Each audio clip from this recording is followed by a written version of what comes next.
Texas A&M almost had a coach and then got a different one. We'll talk about both situations and what's happening inside that building right now.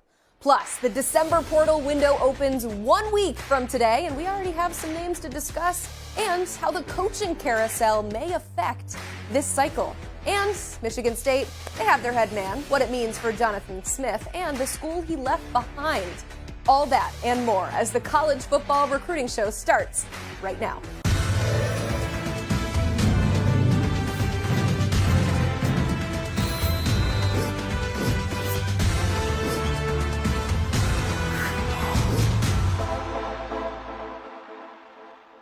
Alongside Blair and Gulo, I am Emily Proud. Submit your questions in the chat, subscribe to the channel. Also, one more thing, please like this video so we know that you're watching. So you go ahead, you find the button that looks like this. We're going to hit the headlines because while we were all enjoying some delicious pumpkin pie, Blair,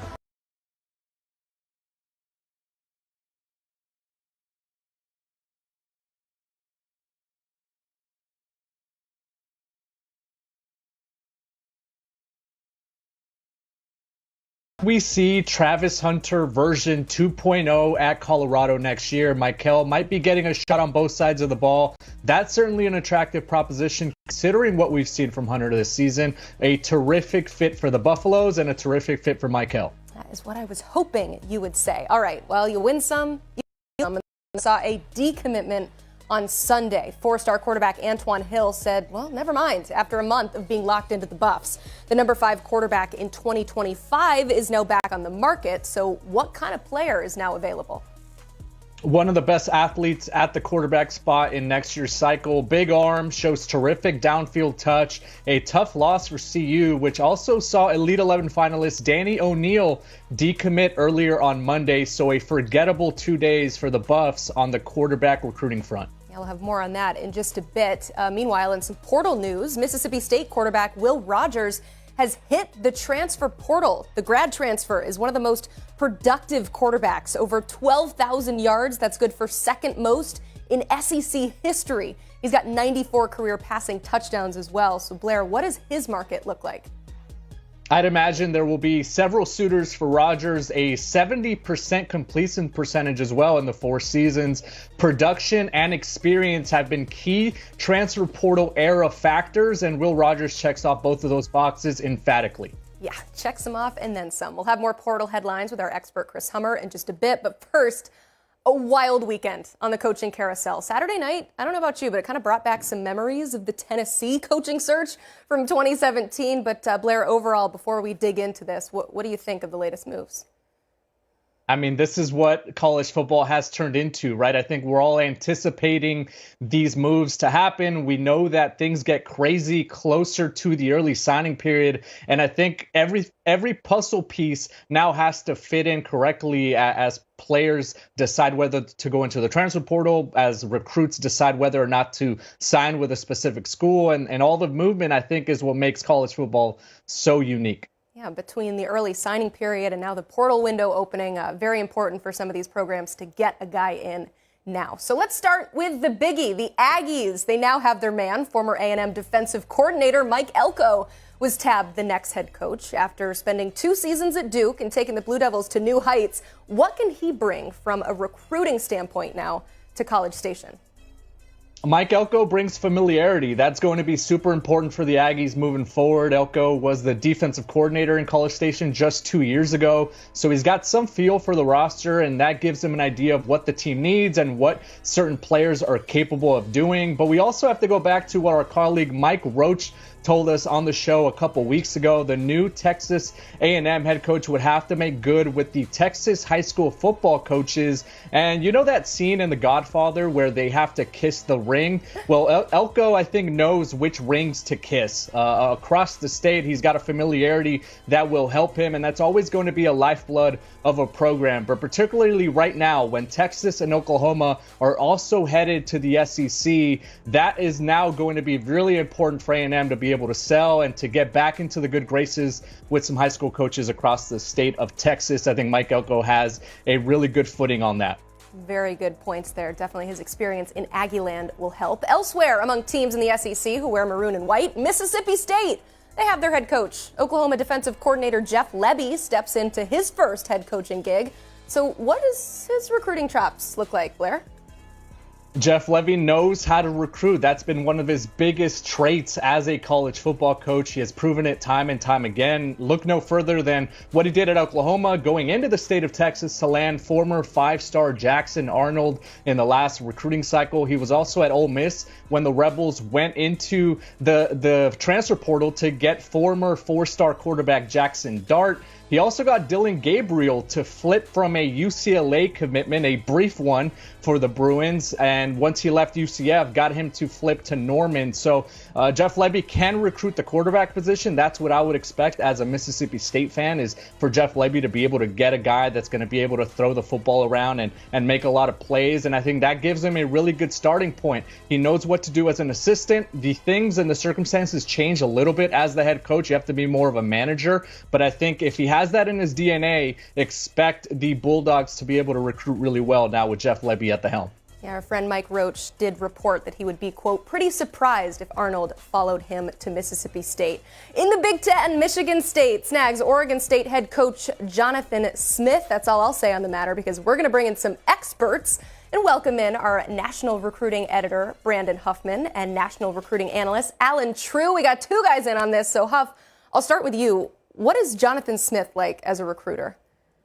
Well, he's a great recruiter. And I think if you look back at what he inherited from Gary Anderson, when he took over at his alma mater, they were one of the first schools to really use the then infantized transfer portal. And he really did a good job building from the portal and from the JUCO ranks. But as he got there longer, his recruiting at the high school ranks got better and better. They had a great class in 2023, landing the All-American Bowl selection, Naden Childs, getting him over a number of Power 5 schools. And so I think you saw as he found his footing at Oregon State, and they were able to get kind of the talent replenished that had lacked when he first took over. He was able to recruit better. They've always been great evaluators, always been great developers, but now that he's at a school that's got much more stability and knows what their Pac-12, or sorry, their Big Ten future really looks like, what their conference future looks like, I think it's only going to enhance recruiting. They had a good class up until this point, but there were so many questions. Now that stability, I think, is only going to enhance what he and his staff can do as recruiters.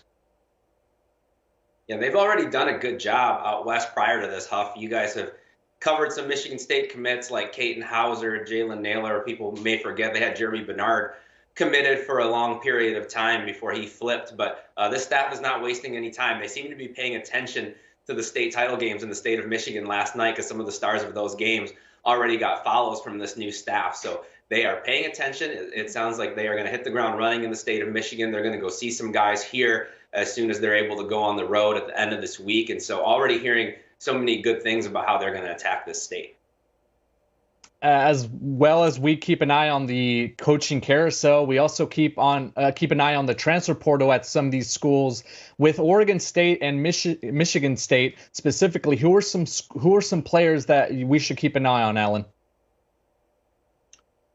Yeah, I think that as far as who Michigan State's going to attack in the transfer portal, it remains to be seen with this staff. I think they're going to have a completely different lens than the previous staff did. Now, Mel Tucker and his staff put a lot of emphasis on the portal. Obviously, Kenneth Walker was one of the big gets out of that. They've had some guys leave already today. Offensive tackle Spencer Brown said he's going to be entering the transfer portal. He started quite a few games for them at Michigan State. So they're going to have some immediate needs to fill. And I would expect them to go after some of the players that were already on the roster at Oregon State, and maybe players that they were already recruiting out west. But I think there are going to be some holes to fill, because I expect some of Michigan State's current players like Spencer Brown to follow in his footsteps and enter the portal in the coming weeks.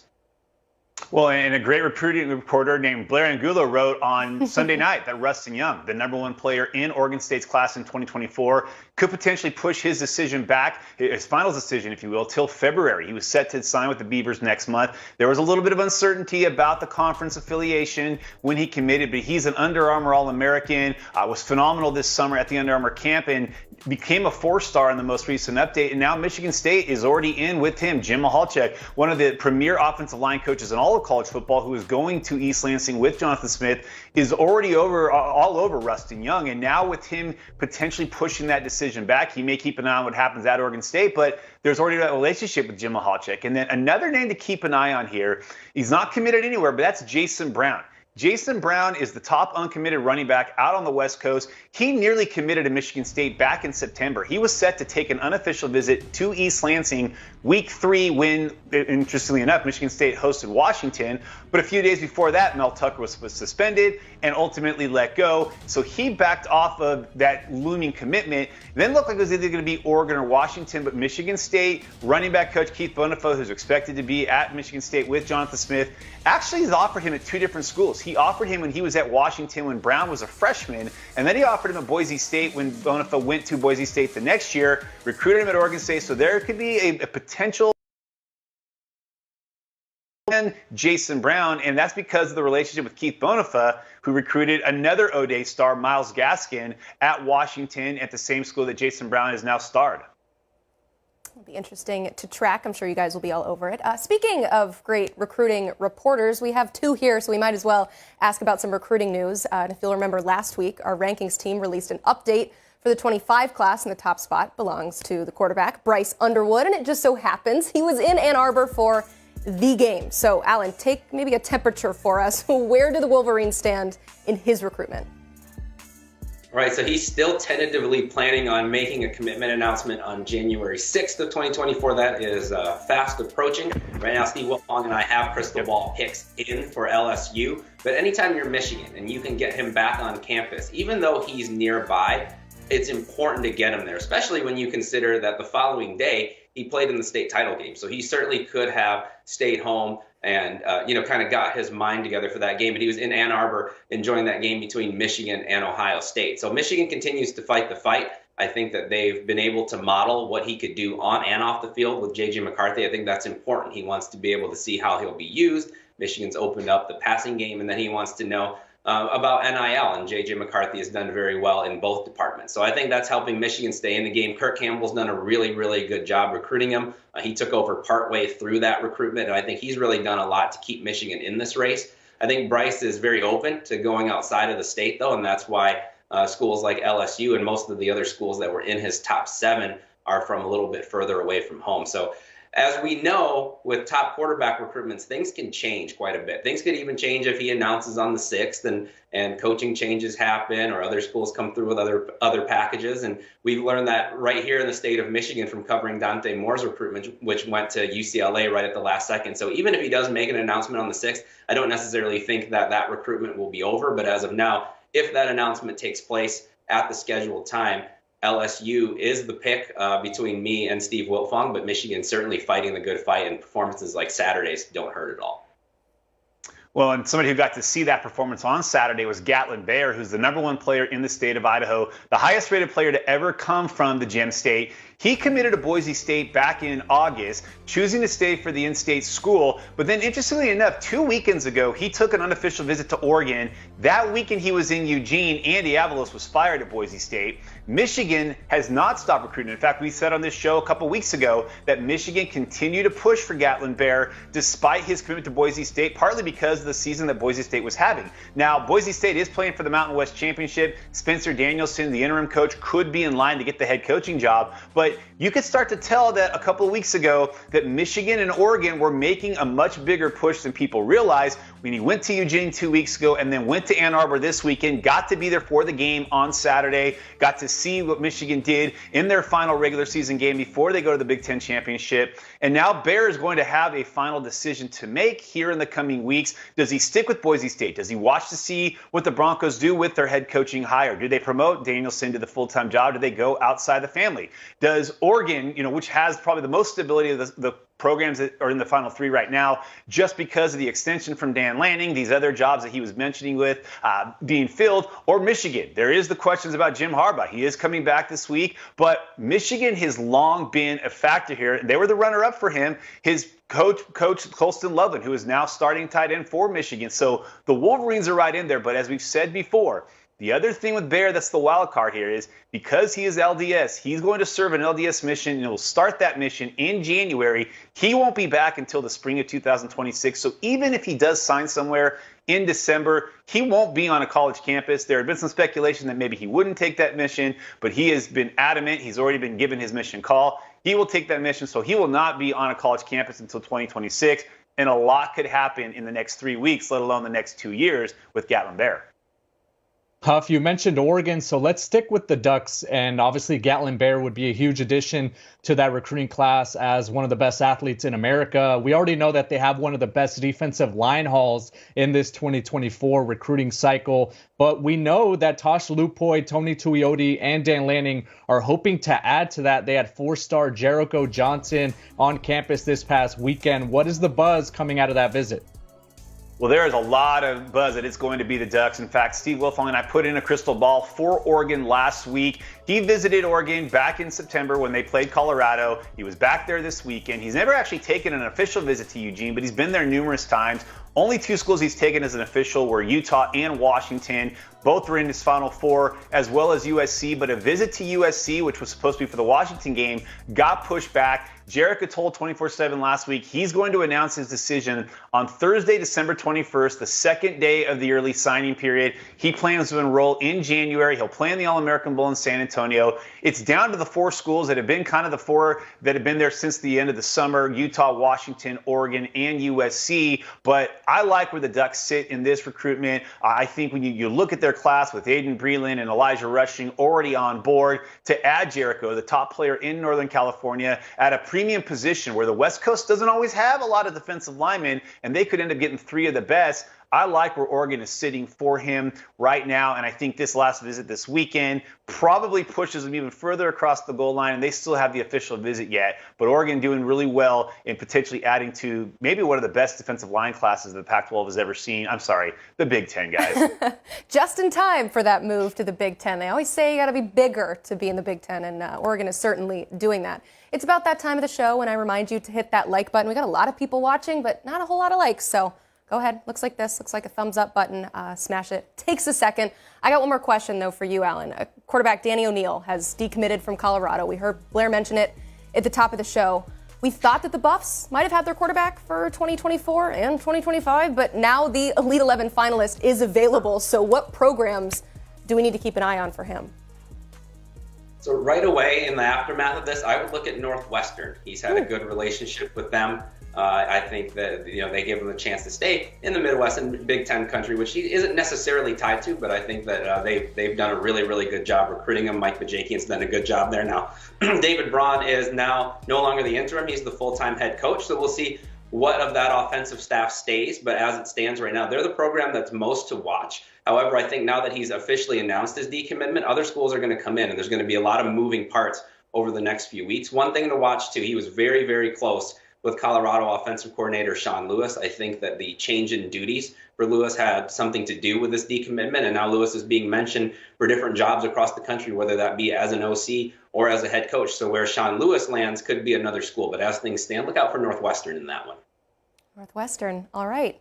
Guys, thank you both so much for being on the show. There's a lot to track these days, so thank you for breaking it all down. And speaking of tracking, I know you'll be all over it, and you can check out their work at 247sports.com for all unrivaled coverage of college football and recruiting. Make sure you are locked in because we are currently offering a 75% off annual VIP membership. You got to act fast, though, because the deal runs until 11:59 Eastern tomorrow. Whew, it has been a wild few years for the transfer portal. Each year has set a record bigger than the one before. Last year, over 3,200 entrants, which is why we have our next guest join us on the show, because it is impossible to cover all of that, but somehow he does it. Our 24/7 Sports transfer portal expert, Chris Hummer, is here. And Chris, we have seen portal entries increase by 47% over the last 5 years. So what can we expect from this cycle? Chaos, absolute chaos. It's going to be a crazy cycle overall. I'm really expecting a lot of big names. We just saw one go in the portal just a mere minutes ago in Will Howard. And there are a lot of other big names out there that are certainly being rumored right now. And I talked to a lot of staffers kind of in the run up to this cycle to try to get a feel for what it's going to be like. And not a single one of them said they thought there would be fewer players in the transfer portal this time around. COVID years are still out there. Transfers can transfer a second time once they graduate, so you're going to see a lot of guys do that. So I'm expecting well over 3,000 names again from the FBS. Okay, you can't just drop the Will Howard and not give us some intel on that. The Kansas State quarterback entering the transfer portal. Maybe do you have a few names that we should be tracking early on in this? I think Will's going to be a super popular quarterback in the portal. He obviously didn't lose the starting job this year, but he was right alongside with true freshman Avery Johnson at times, and Kansas State seems to be turning the page there. But Will's a guy I think is going to have a ton of interest in the portal. I would throw out a team like Notre Dame as a possibility. I think he might be a really good fit there. Depending on what happens with some other quarterbacks, I think a school like Wisconsin might be interested in Will Howard. I can think of quite a few QB-needy programs, and there are many of them right now that could be interested in somebody like Will. I think he's looked at as a quarterback that will be near the top of this portal class of quarterbacks, and he's going to be a popular name. Another Will to keep track of is Will Rogers, one of the best quarterbacks in SEC history, statistically speaking, and we'll have no shortage of suitors. Chris, what's the pulse on the chase for Will Rogers right now? Yeah, I'm hearing a little bit about Will. I think he's had a pretty robust market. He obviously struggled this year, but he has thrown for over 12,000 yards in his career, Mississippi State's all-time leading passer.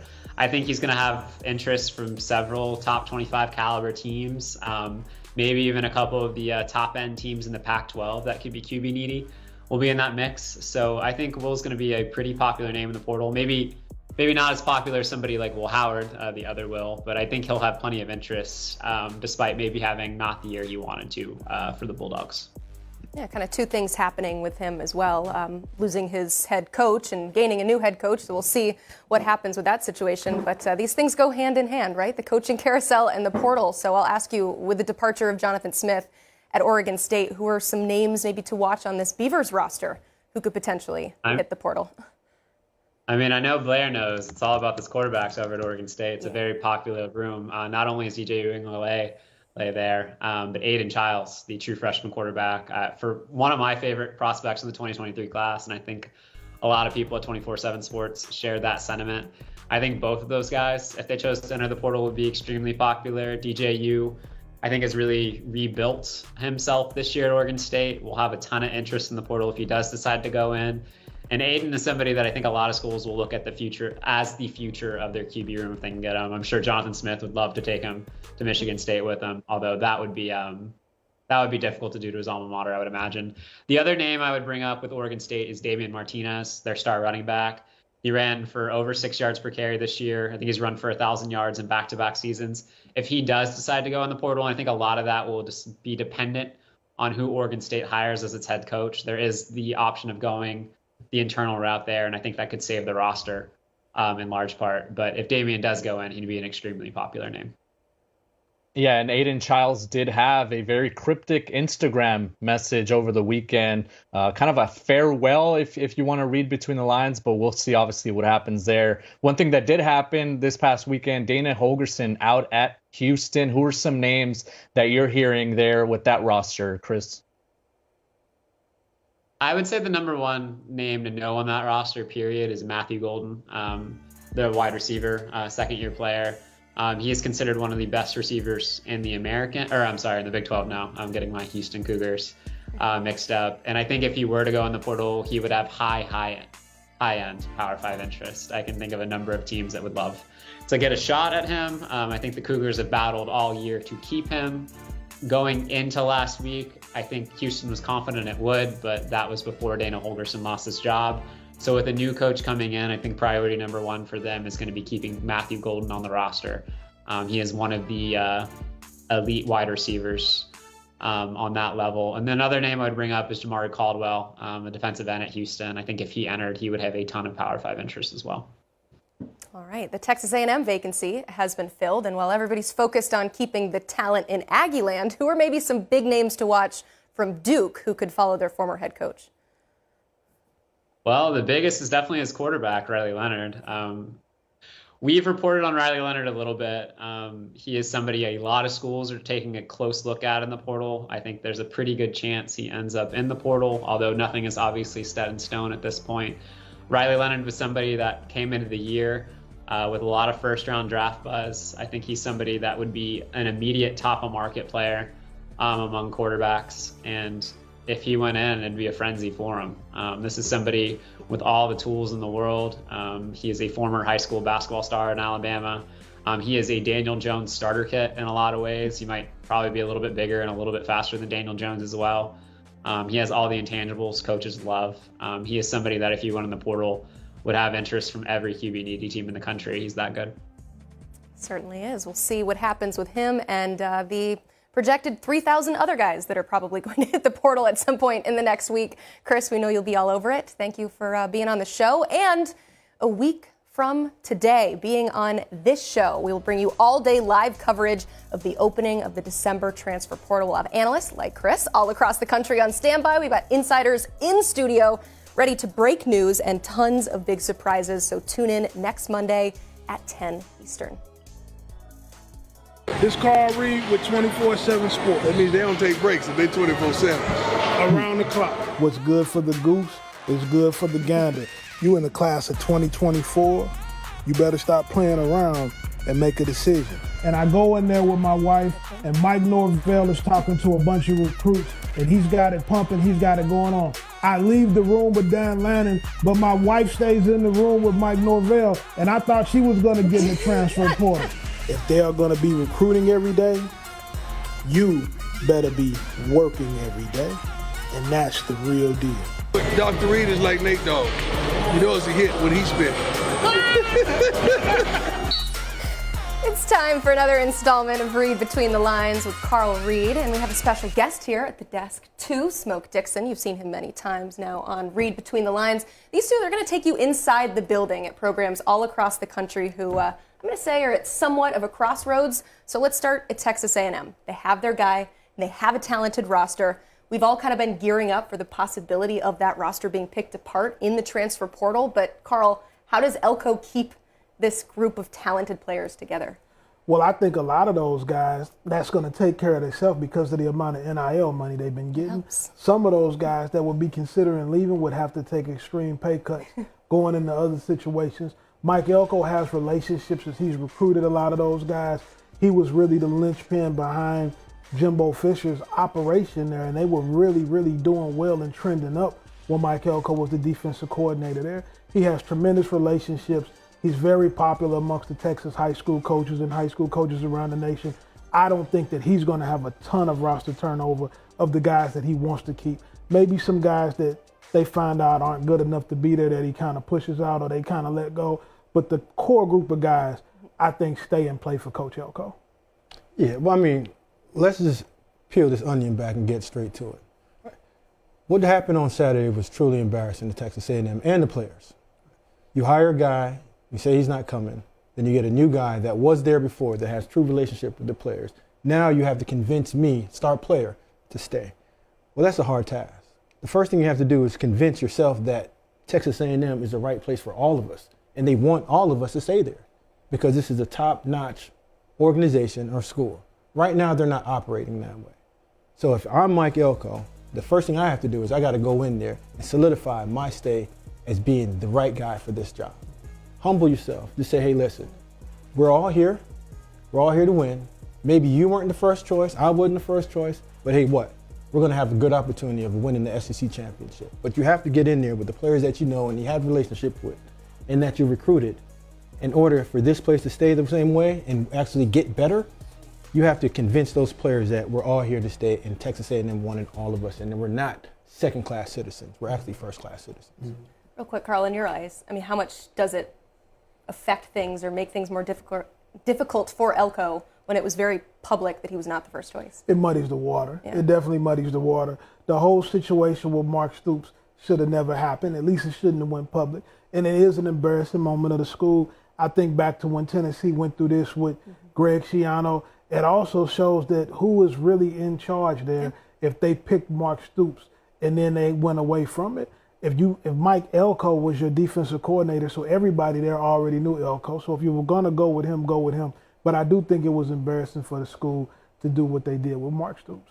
On the other side of things, Stoops is officially locked into Lexington now, but he will not be the first coach to flirt with a potential other school during the cycle. So, Smoke, in your eyes, how do you handle that situation? Well, in the current day in college football, This is all transaction. It's all a business deal. Players and coaches, we all know that at the end of the year, the last game of the season, we're all looking for extensions in our contract. Mm-hmm. Players are looking for NIL. Coaches are looking to level up to go to the next best school. The only thing that happened wrong in this situation is Coach Stoops allowed it to get out. Like, you don't let this go out until you sign contract or verbally agree or you're on the plane headed there. Now, with the players, even the players at Kentucky, if they had an opportunity to go anywhere else, that's a better school, the Alabamas, the Georgias, or whatever, that they seem a top-tier school, they would flirt with them as well, too. Mm-hmm. Like I said, the only bad thing, he allowed it to get it out. You know, in that situation, in this business, it just is what it is. The search firms, the ADs, they're going to go after coaches. And Mark Stoops has had a level of consistency that every job has to kick the tires with him to see. You heard him crowd earlier this year, guys, for more NIL money, more support. And right now, I don't think that 5 years ago, before you had NIL, I don't think he makes a decision like that to go with Texas A&M. He's always been pretty comfortable in Kentucky. I think that coaches who are comfortable like he is at Kentucky, though, they have to look at the NIL part of the picture if they want to compete. If you don't have NIL money, you're going to get outbought with recruits at the end of the race. There's guys that relationships used to matter, high school coaches, you get guys from a city, you get a pipeline. That doesn't matter anymore because $100,000 extra dollars is $100,000 extra dollars, and money talks and BS runs a marathon. But if you look at it, a couple of weeks ago, maybe even a month ago, he went out after that Georgia loss and said, hey, we need more money. Yeah, he's spoken publicly about it. I guarantee you he's not going to ask for any more money moving forward. There's probably a couple of years and a couple of M's, millions added onto his contract for flirting. That's a dangerous flirt, but it's a pricey one. And that NIL market in Lexington just went up. Yeah, it's what happens in college football nowadays. I think the tough sell, though, is to the players to say, I am loyal to you, but he did release a statement saying that. Okay, we talk about these programs at a crossroads. You don't necessarily have to go through a coaching change to still be kind of in that in-between phase, which brings me to Florida. The heat is certainly turning up on Billy Napier, and man, that top 5 recruiting class is hanging on by a thread lately. So, Carl, how do you get this program back to competing for championships? Because it's not that long ago that they were. So much has changed since then, Yeah. you know, Emily. Transfer portal, NIL. They had a pretty public fallout last year with Jaden Rashada over NIL money.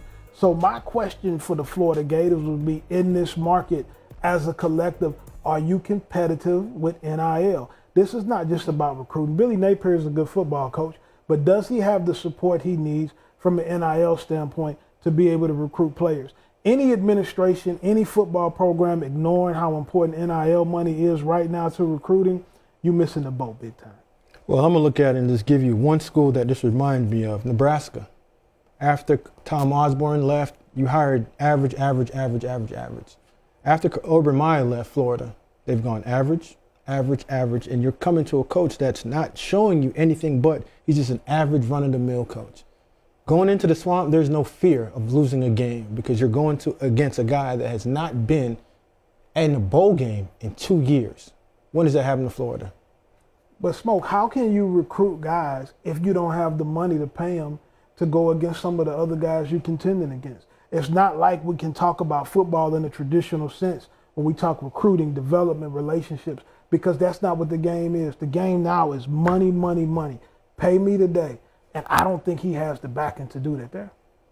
All right. Well, I will say, recruiting-wise, Billy Napier has been doing quite all right. We've seen a lot of decommitments, but they still have a top 5 recruiting class, so that's certainly probably why they're giving him some time. But thank you both for the great discussions. We do appreciate it. And get ready to go for signing day. It is coming up in 3 weeks, which means that we are bringing you a signing day spotlight on the highest-ranked uncommitted prospect, and that is 5-star tackle Jordan Seaton. Blair, he is still very much mulling over his college decision. He's a guy who can take his time and is. So what is the latest on his recruitment? Well, it sounds like there are 4 schools that are standing out. That's according to Steve Wilfong. Oregon, Tennessee, Florida, Bama, all in the mix there. A big athletic offensive tackle. Our guy Smoke Dixon actually said that he covers the earth with his wingspan. That's the type of athletic ability we're talking about here with Jordan Seaton, one of the best players in America. covers the earth with his wingspan. I love that. Okay, mark your calendars. We already told you about the Transfer Portal Palooza coming up a week from today on December 4th. Coverage begins at 10 a.m. and then National Signing Day on December 20th. Those are all-day shows, so tune in. Make sure you are subscribed to the 24/7 Sports YouTube channel. This is the College Football Recruiting Show. Thanks for joining us.